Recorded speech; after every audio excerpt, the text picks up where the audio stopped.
इसलिए मैं कह रहा हूं कि YouTube पर जब भी पढ़ते हो ना, तो बड़ा सिलेक्टेड टीचर से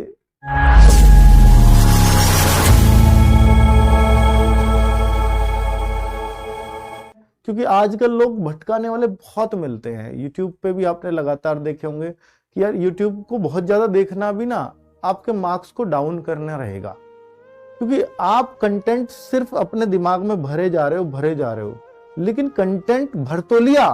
भरना मतलब है समझ भी सब कुछ आ रहा है, लेकिन आप अगर उसको एग्जाम में ना उतार पाओ या जब जरूरत है उसका ना यूज कर पाओ, तो उस कंटेंट को जो आपने दिमाग में भरा है पूरे दिन देख देख कर, उसका कोई अर्थ नहीं है, उसका कोई फायदा नहीं है बच्चों।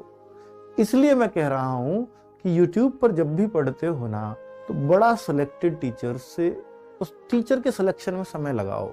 मुझे इनसे पढ़ना है, इनसे ही पढ़ना है, क्योंकि इनसे मुझे सारी बातें समझ में आ रही हैं, सारी A to Z। ठीक है, तो मैं उन्हीं से पढ़ूंगा और फिर एक पे विश्वास करके पढ़ो। निश्चित तौर पे कह रहा हूं, अगर टीचर आपने अच्छा चुना है ना और आपको उसकी बातें समझ में आ रही हैं, तो आपको बेड़ा पार कर ही देगा। फिर आपको उस सब्जेक्ट के लिए दूसरा टीचर देखने की जरूरत नहीं है। आप बहुत सारे टीचर्स को देखते हो और फिर सब में ही कंफ्यूज हो जाते हो, इसलिए सिलेक्शंस रुकते हैं। और फिर कहते हो कि ऑनलाइन से अच्छा ऑफलाइन होता है, क्योंकि ऑफलाइन में हम लग कर पढ़ते हैं और हमारे पास ऑप्शन नहीं है, हमें उन्हीं से पढ़ना है रोज। यहाँ ऑप्शन बहुत हैं, ये अच्छी बात भी है और बुरी बात भी है। अच्छी इसलिए कि आपको बेस्ट टीचर मिल सकता है यहाँ पर, इंडिया का भी बेस्ट। बुरी इसलिए क्योंकि यहाँ सब अपने आप को बेस्ट बताते हैं, ढूंढना बहुत मुश्किल है उसको। ठीक है, तो भाई आपको RWA विश्वास दिलाता है, यहाँ जो भी टीचर पढ़ा रहा है वो बड़ा ऑथेंटिक वे में पढ़ाएगा।